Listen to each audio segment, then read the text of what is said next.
Fala pessoal, sejam bem-vindos ao canal InfraCyber. Meu nome é Bruno Gutmann e vamos falar hoje sobre segurança na prática.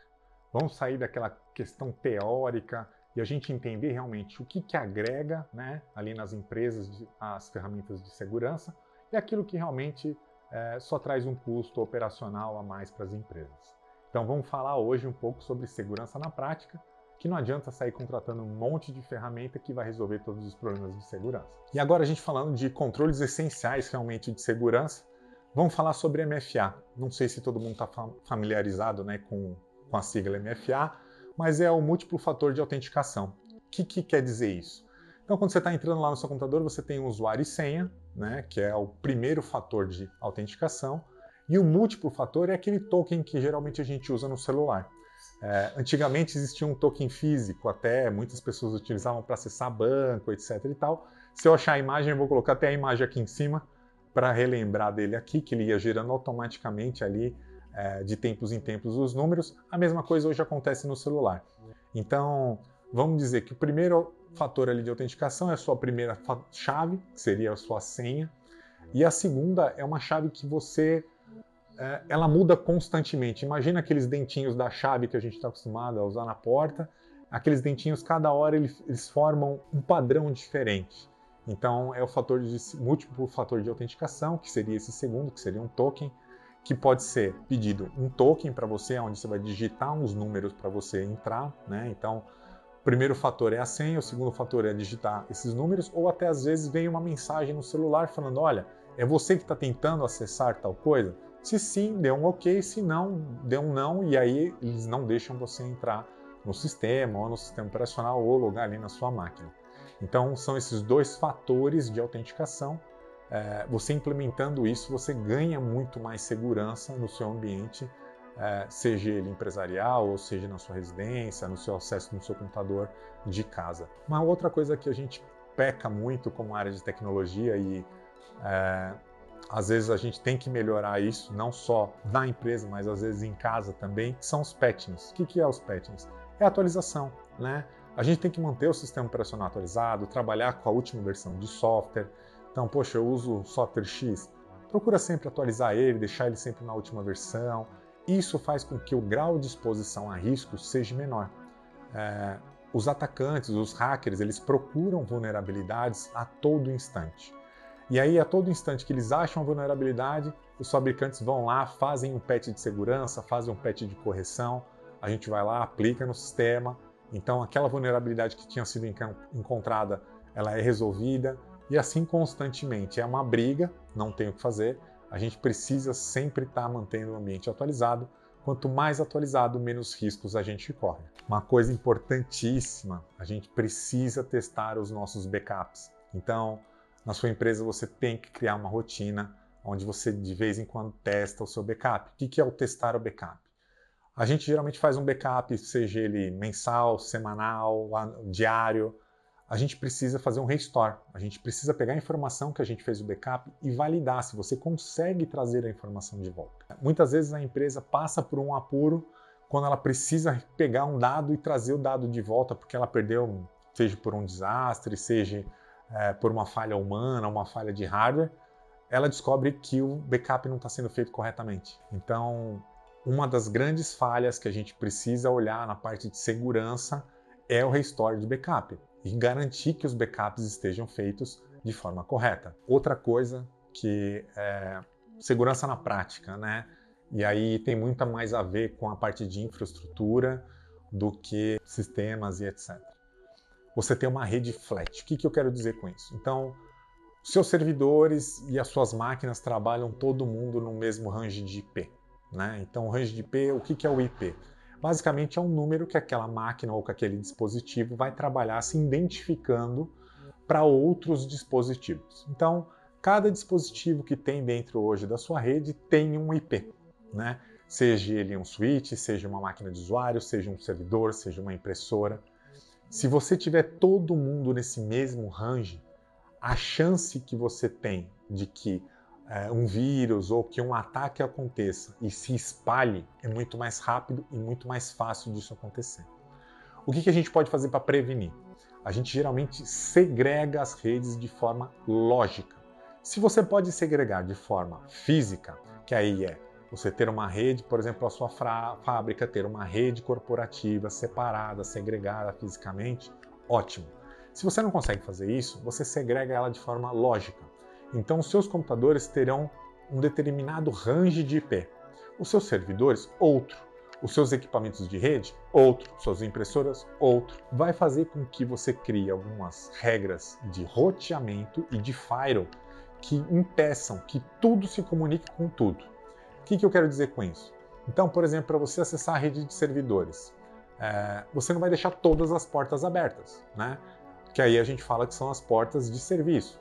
Você vai determinar quais são as portas que realmente vão poder ser acessadas. Então, o seu sistema web vai ser só pela 443, que aí vai exigir um certificado digital, você não vai poder acessar pela 80. Os seus dispositivos de rede, eles vão trabalhar num segmento que só pode ser acessado por determinadas pessoas em determinadas portas, né, de switch. Seus dispositivos de rede, você vai trabalhar com autenticação por certificado ou por MAC address, então só vai conseguir entrar na sua rede de computadores que você tem certeza que são da empresa e que não são de terceiros. Então, assim, existem vários tipos de controle com segmentação de rede. Então, a segmentação é uma das partes mais importantes para você começar a construir uma base, um fundamento bem concreto sobre segurança na sua empresa. E aí, quais, na prática, a gente falando, onde as empresas mais erram na questão de segurança, né? Exceções, né? O que são as exceções? Então, vamos dizer que você tem uma política de celular, que todo celular tem que ter o software MDM para controle, para acesso, que pode ser resetado de forma remota, etc. e tal. Mas determinado diretor quer usar o celular dele particular porque ele não quer usar o modelo da empresa. Você acaba abrindo uma exceção. Uma vez que você abre essa exceção, o celular dele vai estar vulnerável, não faz parte do MDM, então você não vai ter um controle. Se ele for perdido, se ele for roubado, pode conter informações da empresa e aí isso pode ser divulgado no mercado, pode ser vendido essas informações. A mesma coisa, por exemplo, de notebooks, né? Então, todo notebook da empresa tem um antivírus instalado, é gerenciado pela equipe de TI, etc. e tal. Não, esse daqui a gente vai abrir uma exceção para um vendedor que ele não fica no estado aqui onde a empresa tem a sede e ele comprou um notebook lá e ele vai acessar a partir de lá as coisas da empresa. Mais uma vez, o hardware não é da empresa, tem as questões jurídicas envolvidas, porque o hardware não foi adquirido pela empresa, então ele é um hardware pessoal, a gente não pode ter determinadas ações em cima daquele hardware. Então, assim, seja em hardware, seja em sistemas onde você vai ter uma exceção que você vai dar uma permissão a mais para determinado usuário, porque o outro funcionário está de férias, então esse cara vai fazer duas funções, mas são funções que conflitam entre si. Exceções é o maior risco e é onde mais as empresas falham no dia a dia, nas questões de segurança. Outra coisa que é muito importante ser controlado e que as empresas erram demais são as contas privilegiadas. O que são as contas privilegiadas? São as contas que têm acesso a tudo, seja a sistemas, seja a servidores, seja a dispositivos de rede. Todas essas contas têm que ser muito bem controladas. Elas têm que ter o MFA, tem que ter um responsável pela conta, porque se acontecer alguma coisa, aquela conta está associada a uma pessoa. Então, se descobrirem que houve um vazamento de informação a partir daquela conta, quem que é o responsável? É a pessoa que estava com aquela conta. Se é uma conta que ninguém tem controle, ninguém sabe quem está usando, que hora que está usando, fica muito mais difícil você rastrear e você até descobrir de que forma você pode prevenir algum vazamento, algum problema que aconteceu. Então, o mais importante é você sempre ter o controle dessas contas privilegiadas, seja através de um software ou até mesmo por um controle simples de quem tem acesso às contas, numa planilha Excel, com senha, etc. e tal, restringindo o máximo possível que essas contas não sejam divulgadas. E aí, mais uma vez, só para reforçar, onde as empresas mais erram são nas questões de backup. Backup é algo que traz segurança e traz continuidade para o negócio. Se você não testar esse backup, você não garantir que o backup esteja sendo feito, que esse backup, uma vez que ele seja feito, ele seja externalizado da empresa. Muitas vezes a pessoa vai lá, faz o backup em fita e guarda dentro de um cofre, dentro do financeiro, por exemplo. Se a empresa pegar fogo, você perde tudo, porque está tudo lá dentro. Então, backup, o ideal é que você tenha ele, uma cópia local, lógico, para que você tenha um restore muito mais rápido, mas que tenha uma cópia externa à empresa. Uma vez que acontece um desastre, você precisa subir o seu ambiente em outro local, você pega essa cópia externa, traz para onde você está, faz o restore e trabalha. Então, tenha em mente sempre um plano de desastre, ou o tal do BCP, que é o Business Continuity Plan. Então você tem que ter um plano de continuidade de negócio caso aconteça alguma coisa com o seu ambiente. E aí, quais são as boas práticas de segurança no dia a dia que acho que todas as empresas precisavam fazer e precisavam se preocupar? Primeira delas, treinamento contínuo dos colaboradores. Segurança não é uma coisa que só a área de TI, de segurança, tem que cuidar. Segurança, todo mundo tem que trabalhar junto. Então, desde o diretor da empresa até o analista, o estagiário, o trainee, todo mundo tem que trabalhar de forma segura. Tem que saber o que pode ser usado, como deve ser usado, não deve ser compartilhado senha, tem que ser treinado o tempo inteiro sobre phishing, entre antivírus, anti-malware. Então, assim, as ferramentas, elas são importantes, mas o treinamento das pessoas é muito mais importante. Outra coisa que é muito importante e entra como boas práticas é a auditoria contínua, né? Você sempre estar auditando as informações, auditando as contas, quem está acessando o quê, quem está fazendo o quê. Às vezes, com o tempo, as permissões elas vão sendo dadas, as pessoas vão mudando de função, vão mudando de área, e elas vão, por exemplo, ganhando cada vez mais acessos. Então elas têm o acesso da antiga área que ela trabalhava, mais os acessos da nova área que ela trabalha. Isso causa um problema de segurança. Existe um conflito de interesse, né? Então ela tem acessos à parte financeira da empresa, mas ela também trabalha na área de vendas. Então, será que realmente ela tem que saber o que está sendo faturado, o que não está, como está? Então é muito importante manter auditorias, né? Saber se os processos estão sendo seguidos. Se existem processos para tudo dentro da empresa. Aquilo que não tem processo não tem controle. Se você não tem controle, você não tem segurança. Então, a auditoria contínua é muito importante. E aí, só para a gente relembrar, privilégios, né?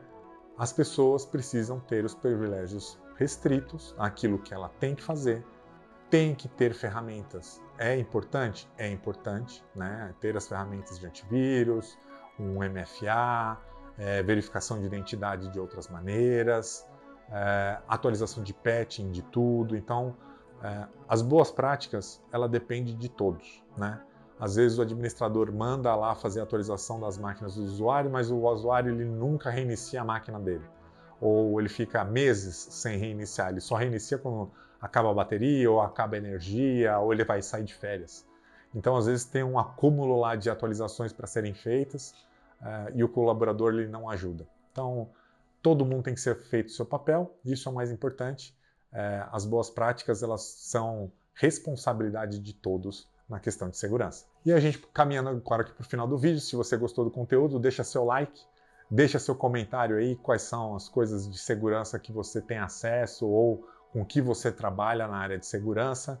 Se inscreve no canal, ajuda a divulgar aí o canal para a gente crescer cada vez mais e a gente colocar mais conteúdo aqui e a gente falar mais de tecnologia. Quem sabe mais para frente eu consiga trazer algumas pessoas para falar sobre tecnologia aqui. Mas falando de segurança, eu acho que não existe segurança 100%. Para você trabalhar 100% com tecnologia e ter 100% de segurança, o seu computador não pode acessar a internet, não pode estar na rede, e mesmo assim, se você plugar um pendrive, alguma coisa contaminada, você vai ter um problema.